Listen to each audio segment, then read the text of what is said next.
12th of last year. December the 12th, over a month and a half, or nearly a month and a half, have gone by. When we gathered on the 12th of, when we gathered on the 12th of, uh, of December, life for many of us was very different. He passed away after the 12th of, he passed away after the 12th of December, and then little Remy passed away after the 12th of December. Bill Ellis passed away after the 12th of December. And of course, Mary Lee, whose service we'll have this weekend, passed away after December the 12th. And it struck me as I went back to review what we needed to get back into in the book of Ecclesiastes. We are in chapter 8, so if you'd like to turn to chapter 8, that would be great. And but you know,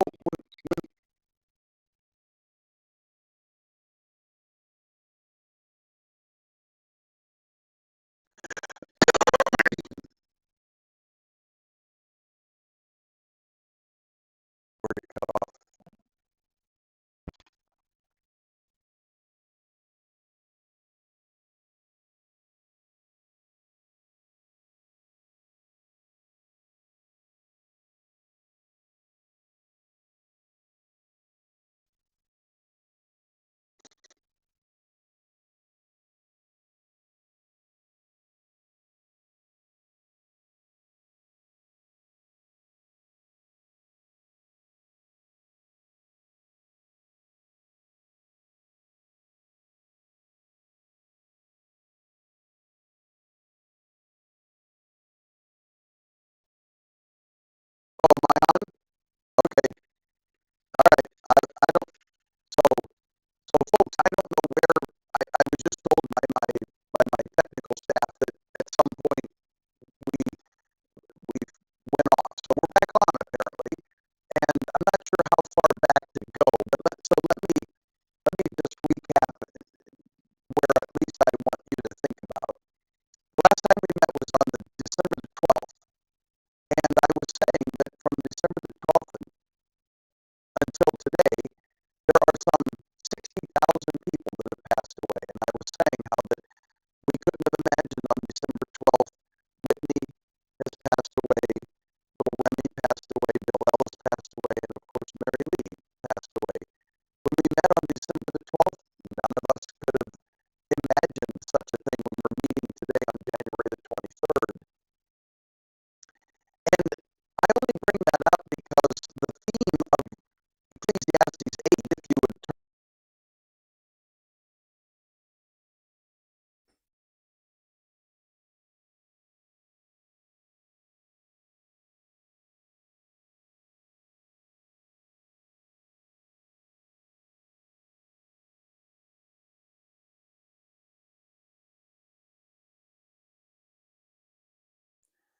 All right, I think we're back on again. We're really trying hard.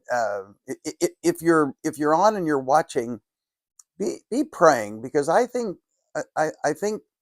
uh, our adversary, the devil, is really trying to keep us from getting together today, because I think that some of the topics that we want to try to look at are important, and I don't think he wants us to look at that. Um, so I'm going to go back and I'm just going to review one more time, and we're going to hope that this stays on. But so to review, we met the last time, you and I did, on December the 12th. On December the 12th, we opened up to Ecclesiastes 8, and the theme of Ecclesiastes 8 is the inevitability of death. And so we were talking about such things. But you know what? On December the 12th, we couldn't have imagined that we would be touched the way we are with people that have passed away within our family, our church family, in our families. Since December the 12th, Whitney has passed away, little Remy has passed away, Bill Ellis passed away, and of course, Mary Lee has passed away. When we were together on December the 12th, I think Dave and Mary Lee were watching from Colorado. But you know what? Dave is on his way back here with Leanne so that we can have a service on Saturday for Mary Lee. On December the 12th, no one could have imagined such a thing. And so as I went back and looked and saw that between then and now over 60,000 people on average would have passed away. But I also looked up in the world itself, there are 170,000 people who die every day. Every day. 170,000 people die every day. And I found a quote by Charles Spurgeon, which I thought was very good. He said this: "The sight of a funeral is a very healthful thing for the soul."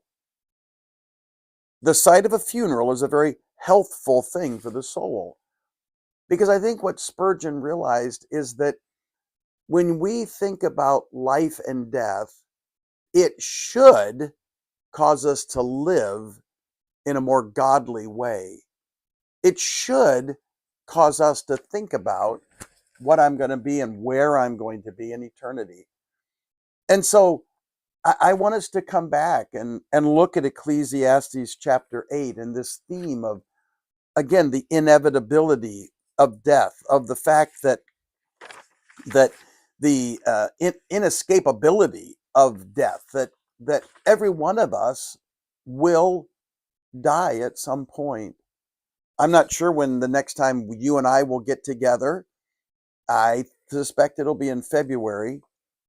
But I wonder who between now and then are going to die. Maybe it's you or maybe it's me. But so the question has to be, am I really ready for death? Again, as you and I were looking at this the last time, we talked about how Solomon was trying to get us to understand that we need to live in wisdom because we need to be prepared for this time of death. The fact that again, death is coming. I want you to we're gonna just pop in and out of a few of these verses for today, but look at verse 8. "No man has the authority to restrain the wind with the wind, or authority over the day of his death. And there is no discharge in the time of war, and evil will not deliver those who practice it." See, verse 8 really begins to get at the heart of the matter. The heart of the matter is we can't stop the day of our death. I mean, first of all, it's not on any of our calendars. We don't know the day of our death. And on the day that comes, the day that death comes, we have no power to stop it.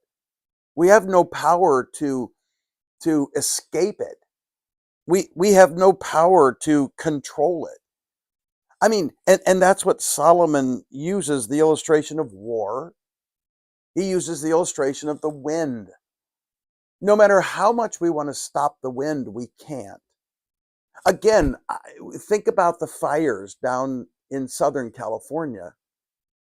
What has exacerbated the fires in Southern California, what's made it even worse, is those Santa Ana winds.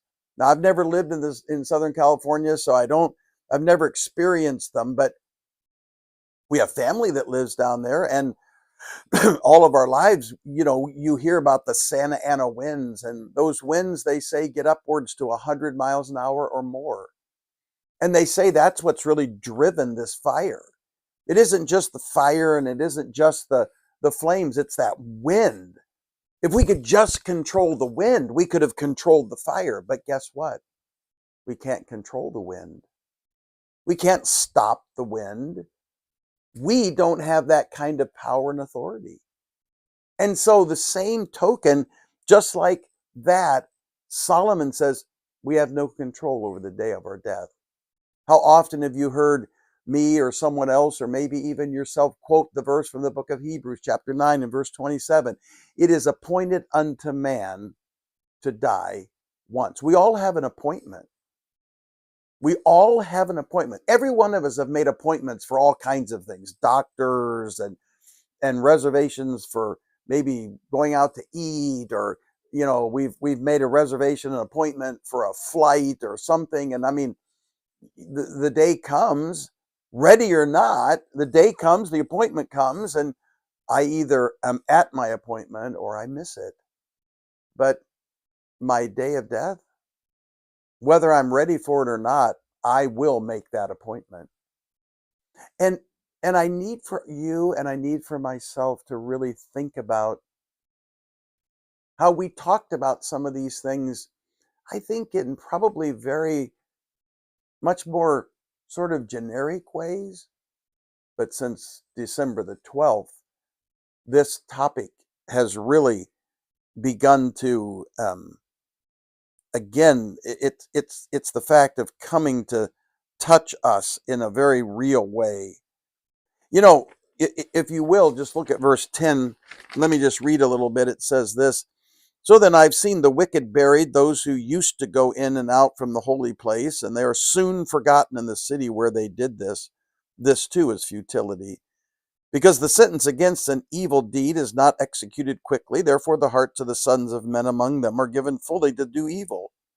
Although a sinner does evil 100 times and may lengthen his life, still I know that it will be well for those who fear God, for those who fear him openly.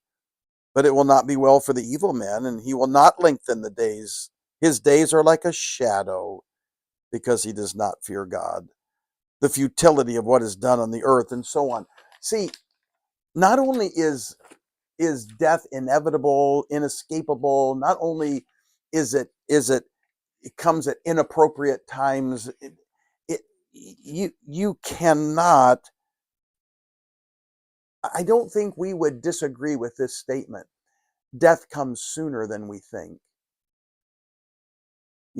Whether we get to, as I've thought about those 4 names that I've mentioned now a few times this morning: Remy, Whitney, Bill Ellis, and Nancy. I just named them off in the chronology of how much life they had on planet Earth. Remy, I believe, was 53 days. Whitney was, I think, 32 years.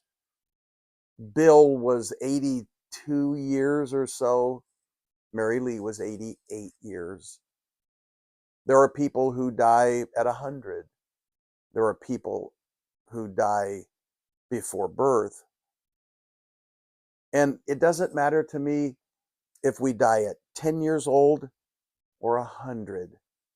I think most people would say death came too soon. I've seen a lot of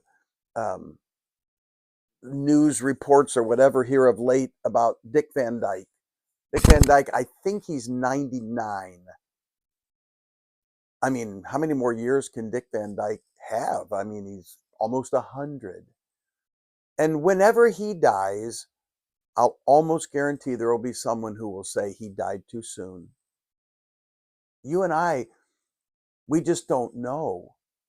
Will it be today? Will it be tomorrow? See, the joy of having Mary Lee's service on Saturday, a person like Mary Lee, is there is absolutely zero question as to where Mary Lee is today. She died from sight. I don't think Mary Lee would say it came too soon for her. I think that as we get to step out of this world and step into the very presence of the Lord, absent from the body, present with the Lord, I think we'll all say, "Whoa, wish this had happened even sooner." And I think that's what Solomon is trying to get at here. I think Solomon is trying to get us to understand that the reality is death, whether it comes sooner or later, it will come, and we need to be ready for it. Look at verses 16 and 17. He says, "And when I gave my heart to know wisdom and to see the task which has been done on the earth, even though one should never sleep or day or night, and I saw every work of God, I concluded that man cannot discover the work which has been done under the sun. God is infinite. God's wisdom is perfect. His will is perfect.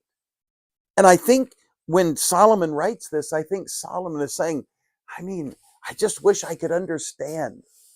I wish I could put an answer to it. But Solomon says, I can't. Even the wise say, oh, I know.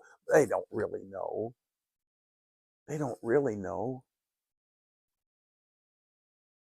I think, again, in many situations, I would say in all four of the ones I've mentioned over and over this morning, I think the question of why has been asked. Why would the Lord take Remy at 53? Why would, excuse me, why would Bill Ellis die so suddenly? Why would God allow Whitney to have this cancer that eventually took? Why would Mary Lee die so soon? I have a cousin whose husband died at age 54. Just bang, just dropped over. Why? Well, we don't know. We don't know that answer, and so that's why we have to come back to, I will put my trust and my confidence in the Lord, because you know what? Even if I get the answer to know why, would that be sufficient? Would it really solve anything for me? Look, I want to read verse 1 because I think chapter 9 and verse 1 sort of goes along with this same theme. He said, "For I have taken all of this to my heart and explain it, that righteous men, wise men, and their deeds are in the hand of God. Man does not know whether it will be love or hatred. Anything waits for him." Huh? Okay. Okay. So, so I just want you to think today about the whole matter of the inevitability, the inescapability of death.